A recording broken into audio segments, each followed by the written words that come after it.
What's your right? What's your right? Leave one up! One up! Police! Police, do this! Police, do this! 1291 witness, the FBI. You have a warrant. You're seeking. Come out through the front door with your hands up. There was like armored tanks and big, huge SUVs and vehicles and stuff. So it was big. It was a big time sting, it seemed like. U.S. Customs and Border Patrol officials announced the discovery of a remarkably sophisticated tunnel used to smuggle drugs from Mexico. The pre-dawn darkness over Chicago was shattered by the coordinated movement of federal strike teams. Armored vehicles rolled through residential streets as agents prepared for what would become one of the largest immigration enforcement operations in United States history. The city, long known as America's transportation hub, was about to reveal a darker side, one that connected its streets directly to the heart of Mexico's most powerful criminal organizations. The dawn raids. Before sunrise broke across the Chicago metropolitan area, federal agents simultaneously breached 5 separate locations. The targets spanned Cicero, Bridgeview, Brighton Park, Joliet, and Little Village, each address carefully selected after months of painstaking surveillance operations. Intelligence analysts had been building cases against these locations, tracking movements, monitoring communications, and documenting suspicious activities that pointed to something far larger than typical street-level drug dealing. Residents were startled awake by the thunderous presence of heavily armored vehicles and tactical teams. Witnesses described seeing massive SUVs and tank-like armored units converging on seemingly ordinary homes and businesses. The scale of the operation left little doubt. This was no routine enforcement action. Neighbors who ventured to their windows saw scenes that resembled military operations more than typical law enforcement activities. One witness recounted watching the operation unfold from 9:15 in the morning, describing how police and FBI personnel swarmed the area in numbers never before seen in the neighborhood. The presence of federal agents was overwhelming, with specialized units establishing perimeters, coordinating communications, and systematically executing search warrants with military precision. The first breach occurred at precisely 4:13 a.m. in Bridgeview, where agents entered a residence registered to North Star Logistics. What they discovered inside would set the tone for the entire operation. Concealed compartments packed with methamphetamine and cocaine, alongside multiple rifles later traced to cartel smuggling routes through Texas. The weapons weren't random street firearms. They were high-powered rifles with serial numbers matching previous interdictions along the southern border, creating a direct evidentiary link between Chicago and Mexican cartel operations. As dawn approached, the operation's true scope became apparent. Federal teams from Immigration and Customs Enforcement, the Drug Enforcement Administration, the Federal Bureau of Investigation, and the Bureau of Alcohol, Tobacco, Firearms, and Explosives worked in unprecedented coordination. Their target: dismantling the infrastructure of the Jalisco New Generation Cartel operating within American borders. This wasn't merely about arresting drug dealers. It was about destroying an entire logistical network that had embedded itself within one of America's largest cities. Uncovering the network. The Brighton Park warehouse yielded the operation's most significant discoveries. Agents methodically documented over 4 tons of narcotics, 37 firearms, and detailed financial ledgers tracking nearly $12 million in illicit transactions. The sheer volume of contraband stunned even experienced agents who had conducted hundreds of similar operations throughout their careers. This wasn't a distribution point. It was a major logistics hub serving a multi-state territory. The operation concluded without civilian casualties, with 98 individuals taken into custody. The arrests represented a cross-section of the cartel's operational structure, from low-level lookouts and couriers to mid-level managers coordinating shipments and financial transactions. Each arrest provided investigators with additional pieces of intelligence that would prove crucial in understanding the network's full scope. Assistant Secretary Tricia McLaughlin addressed reporters, emphasizing that enforcement focused on individuals with final deportation orders who had committed additional serious crimes on American soil. She stressed that these weren't random immigration sweeps, but targeted operations against individuals who posed genuine threats to public safety. 2 suspects matched names appearing on federal terrorism watch lists, underscoring the operation's national security implications and highlighting the increasingly blurred lines between drug trafficking, organized crime, and potential terrorist activity. Yet the most startling discovery came hours after the initial raids concluded. At the ICE Command Center near Midway Airport, analysts began decrypting seized electronic devices. Modern cartel operations rely heavily on encrypted communications, using applications and protocols that require sophisticated forensic techniques to penetrate. As analysts worked through layers of security, encrypted messages repeatedly referenced Zona Sub, cartel slang for underground storage facilities. Investigators had found no such structures during their initial searches, but the digital evidence was unmistakable and too specific to ignore. The underground discovery. When engineering teams returned to the Brighton Park site with specialized ground-penetrating equipment, they uncovered something extraordinary. A sophisticated tunnel system equipped with power cables, rail tracks, and ventilation infrastructure. The construction mirrored designs previously found in San Diego-Tijuana smuggling corridors, reinforced concrete walls, electrical lighting, and air circulation systems extending approximately 1,744 feet, with depths reaching 61 feet. The tunnel's sophistication shocked investigators. This wasn't a hastily dug passage. It represented significant engineering expertise, substantial financial investment, and months or even years of construction. The ventilation system alone indicated professional planning, as did the rail system designed to move heavy loads efficiently through the narrow passage. Someone had invested considerable resources into creating permanent infrastructure for moving contraband. This wasn't improvised construction. Federal engineers confirmed the tunnel utilized identical specifications to the infamous San Diego-Tijuana supertunnel, shut down years earlier. The parallels were too precise to be coincidental, suggesting that the same engineering teams, or at least the same construction protocols, had been employed. The discovery fundamentally altered investigators' understanding of the operation. What began as standard drug enforcement had revealed cartel infrastructure embedded within American territory, demonstrating a level of sophistication and permanence that few had anticipated. The tunnel's location, over 2,100 miles from the Mexican border, represented a strategic evolution in cartel tactics. Rather than relying solely on border smuggling routes, the organization had established secure storage and distribution networks deep within American territory.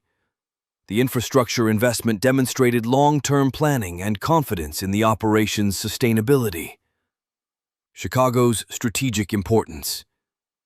The tunnel's existence answered a critical question. Why Chicago? The city's position as America's transportation crossroads makes it invaluable to transnational criminal organizations. According to DEA assessments, virtually every major trafficking group utilizes Chicago as a distribution center. The city's infrastructure provides unparalleled access to markets throughout the Midwest, Northeast, and beyond. Chicago's legitimate commerce infrastructure, its rail yards, trucking depots, and warehousing facilities, provides perfect cover for illicit operations. Drugs move northward through these channels, while bulk currency flows south through identical routes. The intermingling of legal and illegal commerce makes interdiction extraordinarily difficult, as law enforcement must distinguish between legitimate shipments and cartel contraband among millions of daily transactions. DEA Chief Bob Bell explained that Chicago functions as a distribution hub for both legitimate and illegitimate commerce.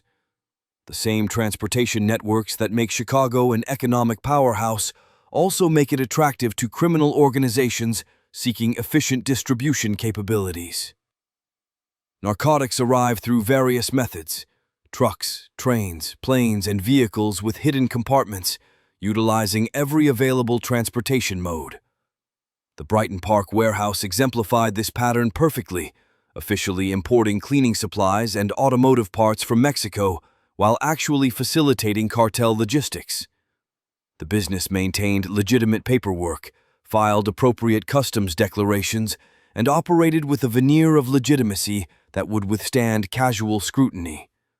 Only detailed financial analysis and long-term surveillance revealed the operation's true nature. Customs and border protection analysts matched the warehouse's shipping documentation to containers previously seized in Laredo, Texas. The pattern was consistent: same exporters, same methods, same criminal organization. This connection demonstrated how cartel operations span multiple jurisdictions, requiring coordinated federal response across geographical boundaries. Following the money. Above the tunnel, investigators discovered computers logged into freight management software linked to North Star Logistics and 2 additional front companies.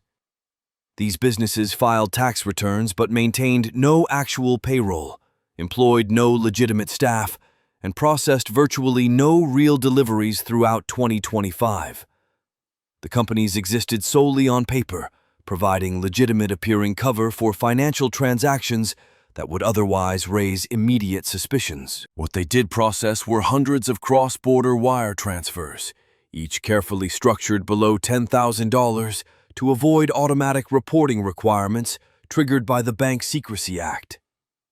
This methodology reflects the Jalisco New Generation Cartel's sophisticated money laundering techniques: small, constant transfers that aggregate into regional accounts before routing to Jalisco, Guadalajara, or Panama City.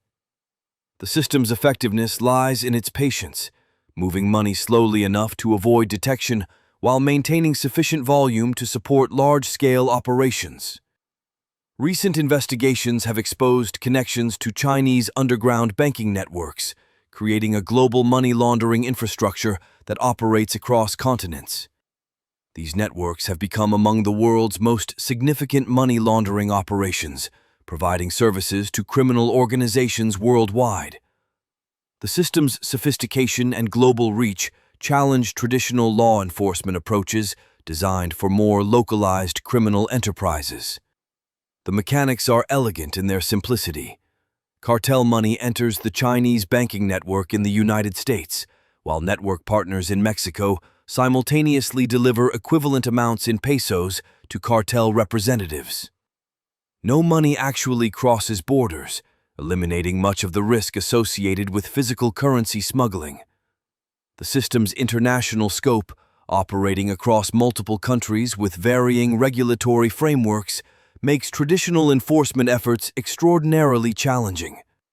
Digital forensics and expansion. Forensic analysis of 47 seized phones revealed the network's true extent.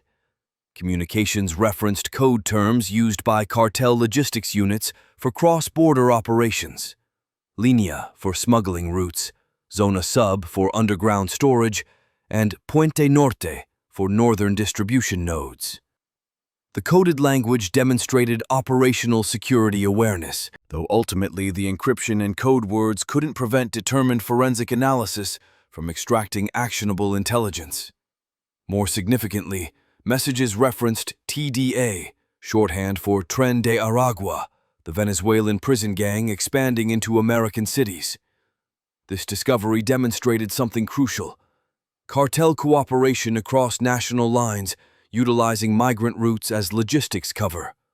The convergence of Mexican cartels and Venezuelan gangs suggested a level of transnational criminal coordination that exceeded previous intelligence assessments.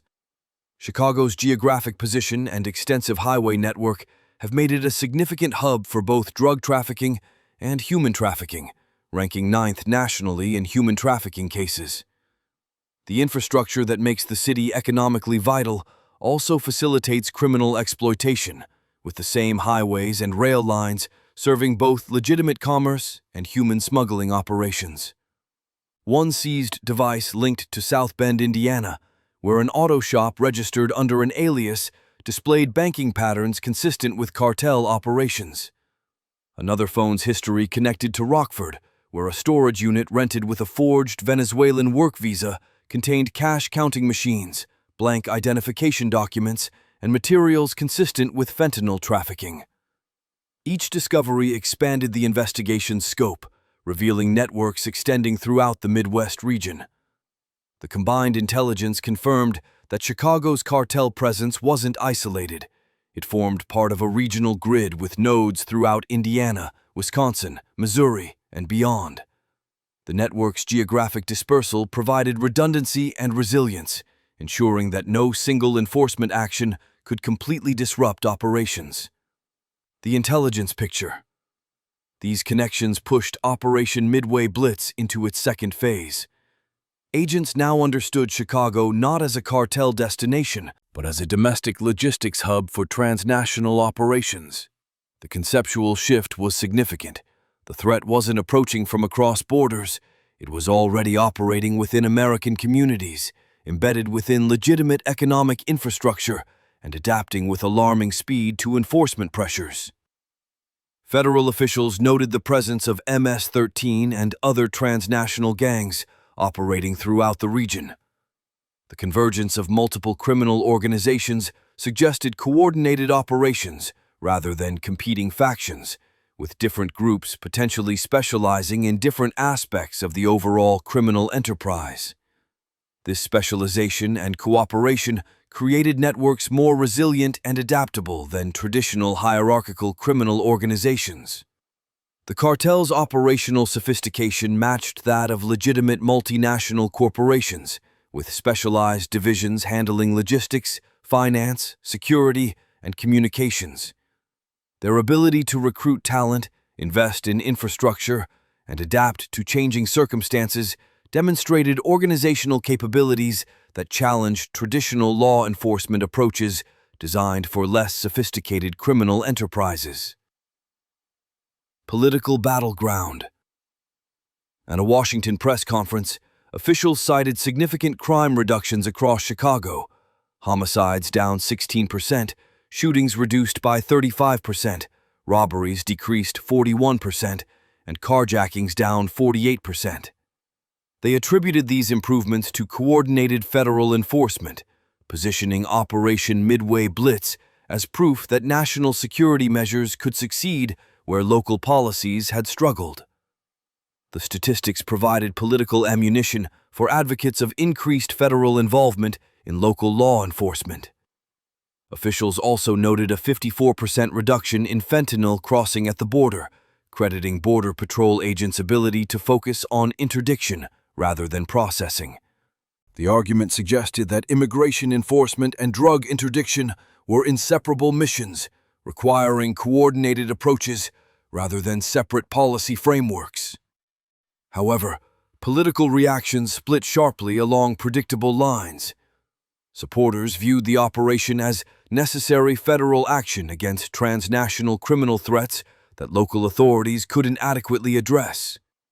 Critics condemned what they characterized as militarized overreach, warning that deploying armed federal agents in residential neighborhoods eroded public trust and blurred constitutional boundaries between federal and local law enforcement responsibilities. Illinois Governor J.B. Pritzker criticized the raids as creating intentional chaos and fear, characterizing the operation as following a deliberate playbook designed to intimidate communities rather than serve legitimate law enforcement objectives.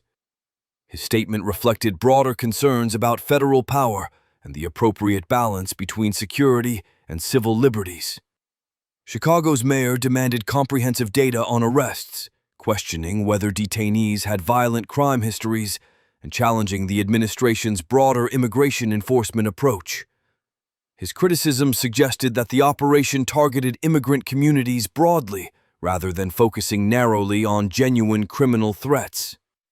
The mayor's characterization of federal leadership as unstable, unhinged, and a threat to democracy reflected the intense political polarization surrounding immigration and law enforcement policy.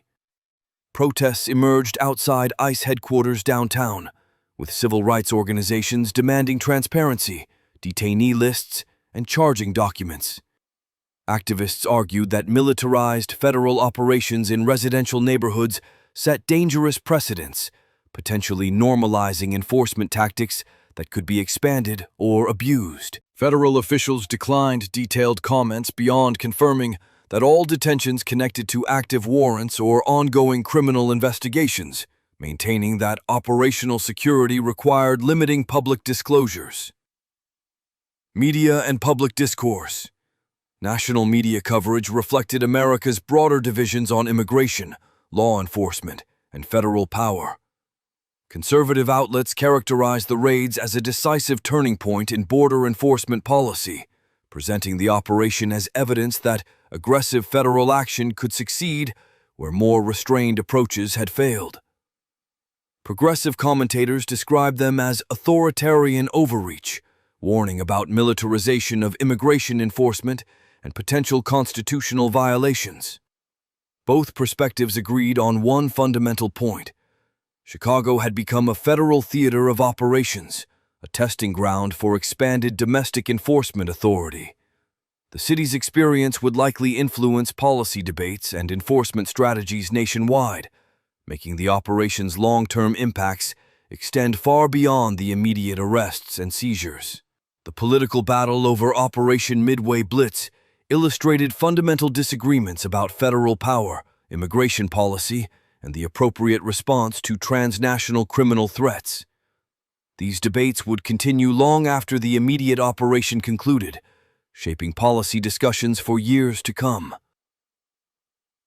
Ongoing operations. As protests subsided, federal operations continued expanding.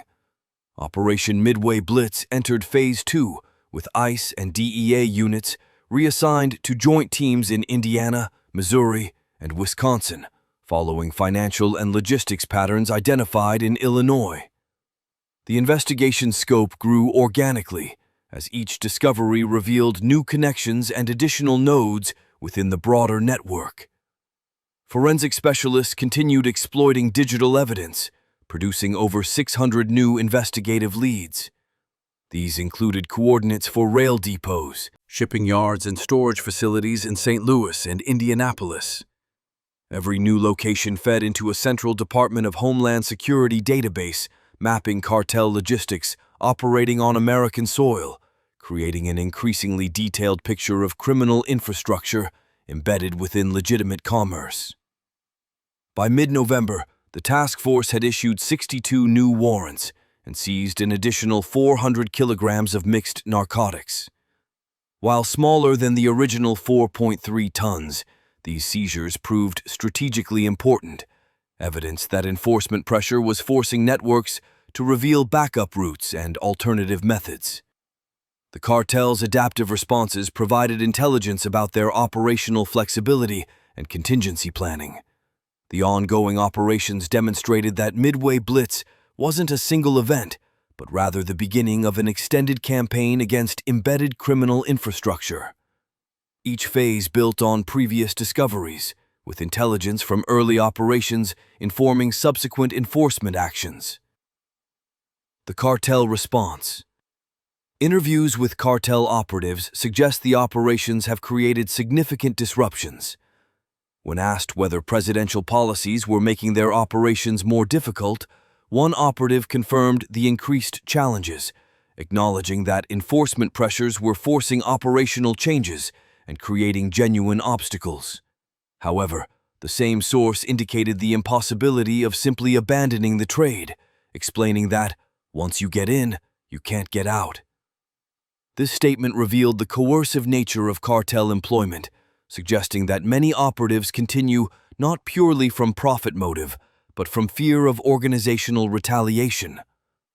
The comment also indicated that despite enforcement successes, the underlying criminal enterprise remained viable, adapting to new challenges rather than collapsing under pressure. The cartel's resilience stems partly from their business model's fundamentals. As long as American demand for illegal drugs remains high and profits remain substantial, organizations will continue attempting to serve that market regardless of enforcement obstacles. This economic reality suggests that enforcement alone, however sophisticated, cannot completely eliminate the problem without addressing demand-side factors. The broader implications. Homeland Security officials in Washington characterized Midway Blitz as a model for future domestic enforcement.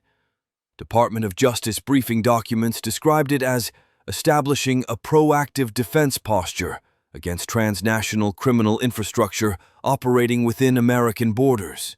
The operation's success in identifying and dismantling embedded networks provided a template that other jurisdictions might replicate. The operation revealed uncomfortable truths about modern cartel operations. These organizations aren't working in shadows. They're constructing permanent infrastructure inside American cities. They're adapting to enforcement pressure with sophisticated logistics, money laundering, and communication security that rivals legitimate corporations. Their ability to embed within legal commerce, exploit transportation infrastructure, and coordinate across international boundaries demonstrates organizational capabilities that challenge conventional law enforcement approaches. The tunnel beneath Brighton Park symbolizes this evolution. It represents not opportunistic smuggling, but calculated investment in long-term operational capacity. The cartels view American cities not as distant markets, but as integrated components of their supply chains, worthy of substantial infrastructure investment. This perspective shift, from viewing cities as destinations to viewing them as operational hubs, fundamentally changes the nature of the challenge law enforcement faces. Looking forward, Operation Midway Blitz demonstrates both the capability and limitations of federal enforcement. Authorities can disrupt networks, seize contraband, and arrest operatives. They can force organizations to adapt, reveal backup plans, and accept operational costs. The operation showed that coordinated federal action, supported by sophisticated intelligence and forensic capabilities, can achieve significant tactical successes against even sophisticated criminal organizations. What remains unclear is whether enforcement alone can dismantle organizations with the resources, sophistication, and resilience of modern cartels. As one phase of operations concludes, another begins. Seizures lead to new investigations. Arrests reveal additional networks. Each success exposes how much remains hidden, suggesting that the problem's scope exceeds what any single operation can address.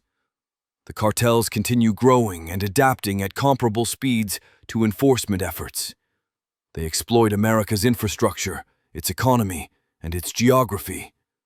They operate where legitimate commerce operates, making interdiction extraordinarily complex and resource-intensive.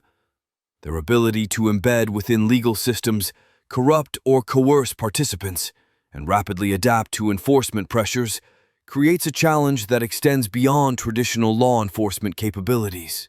Chicago's experience illustrates a fundamental challenge.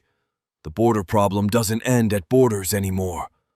Transnational criminal organizations have established domestic footholds, turning American cities into operational hubs that function as extensions of their Mexican base operations. Addressing this reality requires sustained commitment, resources, and difficult policy decisions that extend far beyond any single operation or administration. The tunnel beneath Brighton Park is sealed now, marked with federal evidence tags. But the networks it served continue evolving, searching for new routes, new methods, and new opportunities. The question isn't whether enforcement will continue, it's whether it can stay ahead of organizations that have proven remarkably adaptive, well-resourced, and resilient in the face of significant pressure.